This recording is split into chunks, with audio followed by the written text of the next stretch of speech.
Hey guys, and welcome back to another episode of Food School Smarter, Stronger, Leaner podcast.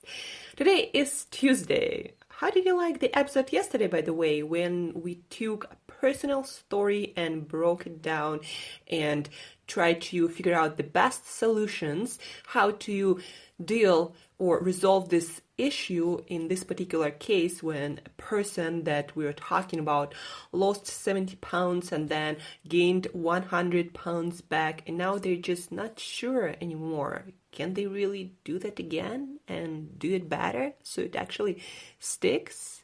And I got really great review from that person who wrote the initial message in the first place. So tune into this episode if you struggle with the same yo-yo effect, not only when it comes to your weight loss, fat loss, but also, of course, when it comes to your health, when it comes to your financial health, when it comes to your relationships. So anywhere where you have this yo-yo effect, that episode is for you, where you tend to, go back and forward and back and forward, but at the end of the day, not really moving anywhere.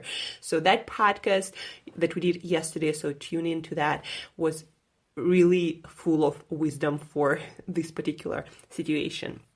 Today, guys, this weekend, we did an amazing episode, really in-depth episode on nutrition with Chris Masterjohn. He is a professor of nutrition sciences, and he dropped a lot of nutrition wisdom. It was more than an hour, the whole episode.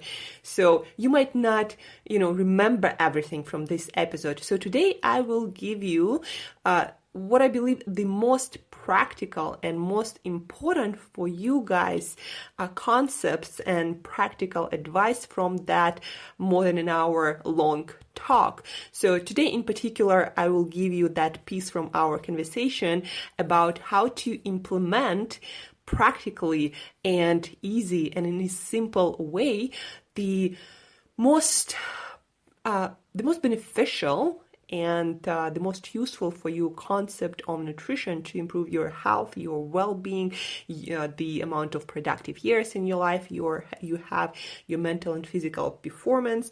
So today, guys, I will give you that piece, and another piece is going to be how to actually figure out what foods work for you exactly and what foods do not work for you. Because guys, you might introduce a lot of different healthy foods and you might eliminate a lot of foods, but there are just some foods that do not work for you personally, no matter how good they can be for another person or how healthy they're labeled. Like, for example, myself personally, cows dairy in particular, just doesn't work. I get bloated, I put on weight, I retain water, my energy goes down right away, like I get pimples. So it just doesn't work. No matter the quality, it never worked. But after the conversation with Chris and understanding that each food group from different animals even, they might be different as when it comes to effects on my body. So this week I'm giving a try goat's dairy, so goat's yogurt and goat cheese specifically, and I'm gonna see how my body reacts to that, in addition to my diet that is pretty tuned right now and I don't experience any negative effects of anything. So I'll add just goat dairy because goat milk and cow's milk have different nutrition profiles, guys, different proteins, different amount of lactose. I need to actually look up how much lactose, if any, goat's dairy has, but it's definitely much easier for most people to digest. So I'm giving that a try, and watch my Instagram stories today and the day after. See my me choosing and picking goat dairy products and then trying them and letting you know how it worked for me. So this is my personal experience after this talk, what I'm trying out in my life, what I'm experimenting with. And after today's episode, also figure out what experiments can you run to figure out what's a better way for you personally to eat and what foods work for you and what foods do not work for you. And anyway, stay tuned. Get some nutrition wisdom in, and as usual, till next time, eat better daily. Extract 1. Why you should go food first, not supplements. The reason why we should go to food first, it's because there's thousands of things in food that are not in a multivitamin, and we are really running ahead of ourselves if we're going to claim that we know everything that there is in that food that is important, so we're just going to replicate it in a capsule. That's the problem. But there are still reasons to supplement, and that is that it goes back to that principle that I said before, that my needs are not your needs, mine aren't what they used to be, yours aren't what they're going to be in the future. We're all different, we all change over time. Your diet might not be enough to provide you with everything you need. Extract 2. How to get maximum nutrition from your daily food. Diversify your protein among meat, fish, shellfish, or other invertebrates like snails and insects, eggs, and dairy. And so right there, you have a certain protein allotment, and those, when you're eating red meat versus fish versus oysters versus chicken eggs versus cow milk, each one of those is giving you a very different profile of vitamins and minerals. And if you meet your protein requirement with a mix of them, you're going to derive the benefit of each unique nutritional profile.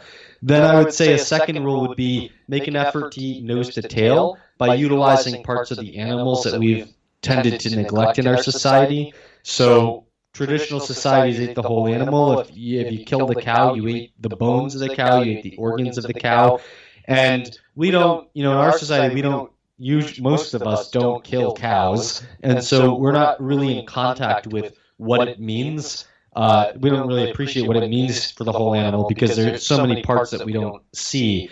But a good way to start eating nose to tail is to work in liver into your diet once or twice a week, and to start utilizing bones through, if you cook a lot, you could use bones through making bone stock that you can turn into broth or for soups or to gravy or to the base for sauces. If you don't cook a lot, you can buy packaged bone broth, or you could supplement with hydrolyzed collagen or gelatin to get some of the main protein components of that bone broth. And then a third rule I would say would be to get some 2 to 3 servings per day of calcium-rich foods. And I single out calcium because when I developed these basic rules, I was developing them to try to come up with simple ways to make sure that all your nutrient needs would be covered. But calcium is so narrowly distributed in the food supply that if you don't really single out calcium to get enough, and you're not getting it through multivitamins or calcium supplements, then it's really, really easy to not get enough. So those calcium-rich foods would be dairy products, with the exception of butter because it only has the fat, and edible bones. Those would be the top 2. But then there are also a handful of green vegetables that are very good sources of calcium. So I actually made a list of those. So let me pull that list up. The most practical plant food to get calcium from is Chinese mustard greens, and you can a little over 2/3 of a cup of them is equal to a serving of milk, and then close behind that is Napa cabbage, where a serving of milk would equal 3/4 of a cup, and then just after that is bok choy, where a serving of milk is equal to a little over a cup. Pretty much any other green vegetables you're just going to have to eat way too much of it to really get your calcium requirement from that. And then I would add three more rules to this. So rule number 4 would be to diversify your carbohydrates among legumes, whole grains, starchy tubers, and fruits. If you don't tolerate grains, that's okay. You could just diversify among legumes, starchy tubers, and fruits. But the more you pull out of there, the more you need to start micromanaging your diet. For example, some people don't eat legumes or grains or starchy tubers or fruits. And in that case, it's not that you can't get your nutrients in, it's that you really have to be more conscious of what you might be missing from those foods to make efforts to replace them. And then the last major rule of the 5 would be eat a large volume meaning several cups per day of vegetables, diversifying them across colors with an emphasis on red, orange, yellow, and green, and always including dark green vegetables in the daily mix. And then the final rule is sort of like a bonus rule to add to the 5, which is you really need to make sure your digestion is in tip-top shape. And so including things like ginger or lacto-fermented foods or bitters in all of your meals as a way to stimulate your digestion is a really great way to ensure that you're actually utilizing the nutrients in those foods. Extract 3, elimination diet. Why do it and a few simple ways how to do it. Diet is the opposite of diversity, but that's a temporary strategy to try to uncover a specific food sensitivity by eliminating anything that might be a problem and then adding things back in one by one. A way to approach that from another angle is to eat the same way all the time and try removing one food at a time, or figure out like a selection of foods that you know work for you. Maybe there's 20 foods that you know you can tolerate, and then eat the same thing all the time and then add things one at a time. Eating the same way all the time is a very good way to control for tinkering. So, if I eat the same thing day in and day out, and then I take a food that I never consume and add it to my diet, I'm able to see the effects of just adding that food a lot better than I would be able to if I was constantly eating different foods every day.